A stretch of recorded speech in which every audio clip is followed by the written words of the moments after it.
मित्रों, आपने नाग नागिन की कई कहानियां बचपन में सुनी होगी, कई फिल्में भी देखी होंगी कि कैसे नाग अपनी नागिन की मौत का बदला उनके हत्यारों से लेता है। लेकिन आज हम आपको एक ऐसी कहानी से रूबरू करवाएंगे जिसको सुनने के बाद आपकी रूह कांप जाएगी। इसमें नाग ने एक किसी आदमी से बदला नहीं लिया, बल्कि पूरे गांव को बदले की आग में चलाकर राख कर दिया। दरअसल ये कहानी है छिपरौली क्षेत्र के गांव की, जहां से एक अजीबोगरीब सच्ची घटना सामने आई है। ऐसा कहा जाता है मित्रों कि यहाँ पर एक नागिन के ऊपर बाइक चढ़ने की वजह से उसकी मौत हो गई थी। लेकिन फिर उसके प्रेमी नाग ने जो गांव वालों के साथ किया, उसे जिसने भी सुना डर से कांप गया। कहा जाता है कि छिपरौली गांव में दो भाई सुरेश और राम रहा करते थे। एक दिन किसी जरूरी काम के चलते उन्हें दूसरे गांव जाना पड़ा, और वो दूसरे गांव भी किसी बस या कार से नहीं बल्कि अपनी ही बाइक से गए थे। काम पूरा होने के बाद जब वो घर की तरफ बाइक से वापस आ रहे थे, तब रोड पर अचानक एक नागिन आ जाती है। उस समय बाइक की स्पीड कुछ ज्यादा ही तेज थी, इसलिए पता ही नहीं चल पाया कि कब नागिन गाड़ी के नीचे आ गई। नागिन के ऊपर बाइक चढ़ने की वजह से उसकी वहीं मौके पर ही मौत हो गई। कुछ देर बाद नागिन के मृत शरीर के पास एक काला नाग आता है और काफी देर तक उसके शरीर के आसपास घूमता रहा। इधर दोनों भाइयों को खबर ही नहीं थी कि उन्होंने एक नागिन को अपनी बाइक के नीचे कुचल दिया है। घर आते ही दोनों भाइयों ने मजे से रात को अपने माता पिता के साथ खाना खाया और फिर सोने के लिए अपने अपने कमरे में चले गए। वहीं जैसे ही आधी रात हुई, अचानक से तेज आंधी तूफान आने लगे, जिसकी वजह से उनके कमरे की खिड़कियां तेजी से खुल गईं। तभी वहां पर एक नाग कमरे में आ गया। पहले तो सुरेश उस नाग को देख नहीं पाया, लेकिन जैसे ही उसकी नजर नाग पर पड़ी, वो डर के मारे कांपने लगा। इतने में बस उस नाग ने सुरेश को डस लिया। नाग के डसते ही सुरेश जोर जोर से चिल्लाने लगा। इतने में वो नाग खिड़की के रास्ते से ही बाहर भाग गया।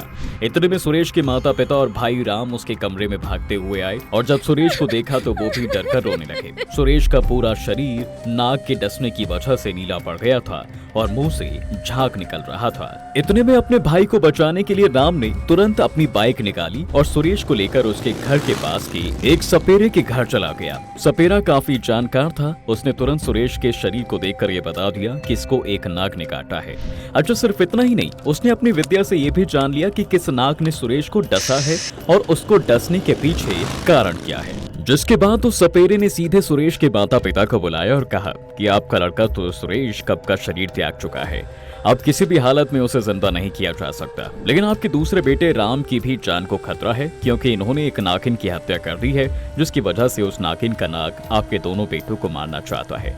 जिस तरह उसने सुरेश को मौत की नींद सुला दिया, ठीक उसी तरह वो राम को भी मारेगा। आप अपने एक बेटे को तो नहीं बचा पाए, लेकिन अगर आपने अब अपने दूसरे बेटे राम को बचाने के लिए कुछ नहीं किया तो इसके भी प्राण चले जाएंगे। आपको आज ही मेरे साथ अभी शिव मंदिर चलना होगा, क्योंकि आपके बेटे को मारने के लिए वो नाग आसपास ही कहीं छुपा हुआ है और मौके की तलाश में है। उसको बचाने के लिए कोई दूसरा रास्ता नहीं है, अब उसको केवल महादेव ही बचा सकते हैं।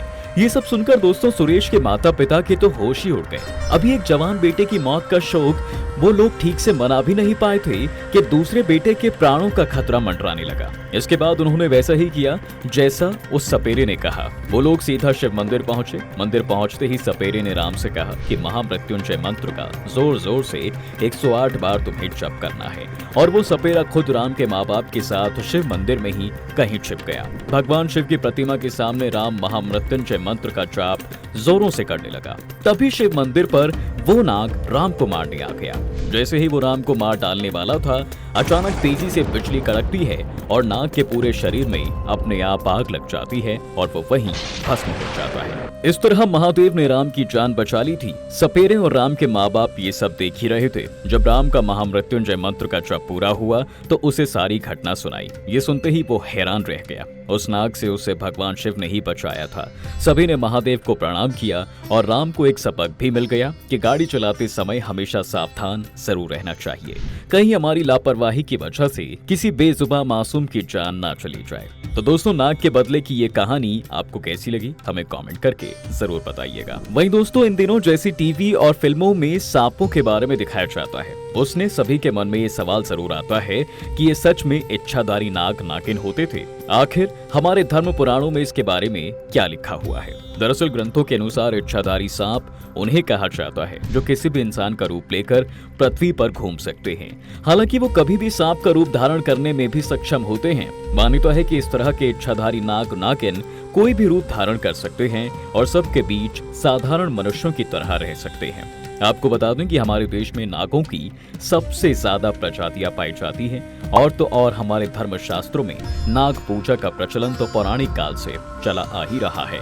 इतना ही नहीं दोस्तों, देवता की उपाधि इन्हें दी गई है। हमारे शास्त्रों में नाग को एक देवता के रूप में पूजा जाता है क्योंकि ये महर्षि कश्यप की संतानें हैं। हिंदू पौराणिक ग्रंथों में कई तरह के नागों के बारे में बताया भी गया है। पौराणिक कथाओं में एक ऐसे कोबरा जाति के सांप का उल्लेख मिलता है मित्रों, जो 100 वर्ष की आयु पूरी होने के बाद अपना रूप बदलने की क्षमता को प्राप्त कर लेता है, जिसके बाद वो कई 100 सालों तक जिंदा रह सकता है। कई ऐसी किंवदंती भी हैं जिसमें बताया गया है कि सांपों में कुछ ऐसे दिव्य सांप होते हैं जिन्हें सब तरह का ज्ञान प्राप्त होता है, ठीक वैसे ही जैसे मनुष्यों के सिद्धांत होते हैं।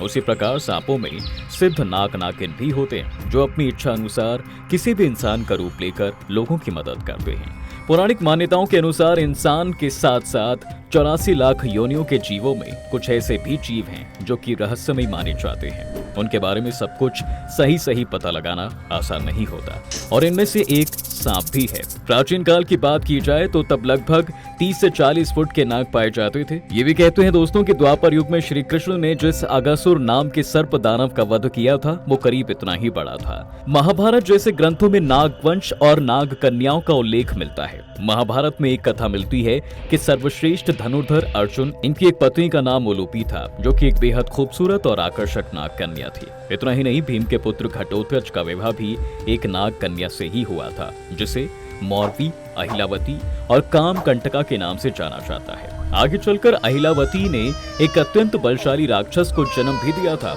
जिसका नाम बर्बरीक पड़ा। आज यही बर्बरीक सारी दुनिया में खाटू श्याम के नाम से प्रसिद्ध है। यानी ये कहना गलत नहीं होगा कि इच्छाधारी नाग नागिन होते थे। वैसे हमारे देश में नागों को समर्पित कई मंदिर बने हैं दोस्तों। कहा तो ये भी जाता है कि इच्छाधारी सांपों के पास एक मणि भी होती है। आपको बता दूं कि भगवान शिव के गले में जो नाग रहता है उसे नागराज वासुकी के नाम से जाना जाता है। वासुकी नागों के राजा माने जाते हैं और कहते हैं कि ये एक इच्छाधारी नाग थे। ये अपनी इच्छा से किसी का भी रूप धारण कर सकते थे। भगवान शिव की अद्भुत भक्ति करने की वजह से इन्हें महादेव के गले का हार बनने का सौभाग्य प्राप्त हुआ था।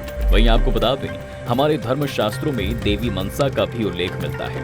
कहा जाता है कि अगर वासुकी नागों के राजा हैं तो मनसा रानी सांपों की देवी है। कई जगहों पर देवी मनसा को महादेव की मानस पुत्री भी कहा गया है, तो कुछ प्रचलित कथाओं में इन्हें ऋषि कश्यप की पुत्री भी बताया जाता है। देवी भागवत के स्कंद 9 के अध्याय 48 के अनुसार एक बार नागों के डर से जब सारे संसार के मनुष्य घबरा गए थे तब सब अपनी चिंता लेकर ऋषि कश्यप के पास ही गए। ऋषि कश्यप ने ब्रह्मा जी की सहायता से कई मंत्रों की रचना तो की ही, साथ ही देवी मनसा को भी प्रकट किया। कहते हैं कश्यप ऋषि की तपस्या और मन से पैदा होने के कारण उनका नाम मनसा पड़ा। पौराणिक कथाओं की माने मित्रों तो देवी मनसा पुष्कर में लगातार 3 युगों तक भगवान श्री कृष्ण की तपस्या करती रही थी, जिसके परिणाम स्वरूप श्री कृष्ण ने उन्हें दर्शन देकर देवी होने का वरदान दिया। इसके बाद कृष्ण जी ने सबसे पहले उनकी पूजा की थी और आज वो सारी संसार में सांपों की देवी के रूप में पूजी जाती हैं। इसके अलावा पुराणों में सुलोचना, पद्मावती और मारीशा नाम की भी कई शक्तिशाली इच्छाधारी नागिनों के बारे में बताया जाता है। तो मित्रों, आपका नाग नागिन या फिर इच्छाधारी नागिनों के बारे में क्या कहना है, हमें जरूर बताएं। इसके साथ ही अगर आपका भी नाग नागिन से जुड़ा कोई रियल लाइफ किस्सा है तो हमें कमेंट करके जरूर बताना। हम अपनी अगली वीडियो में आपके नाम के साथ आपकी कहानी सुनाएंगे। आप अपनी कहानी हमें हमारी ऑफिशियल वेबसाइट पर भी भेज सकते हैं। तब तक के लिए वीडियो को लाइक करें, शेयर करें और कमेंट सेक्शन में हमें ये जरूर बताएं कि आपको ये कहानी कैसी लगी। और हाँ, चैनल को फॉलो करना बिल्कुल ना भूलें।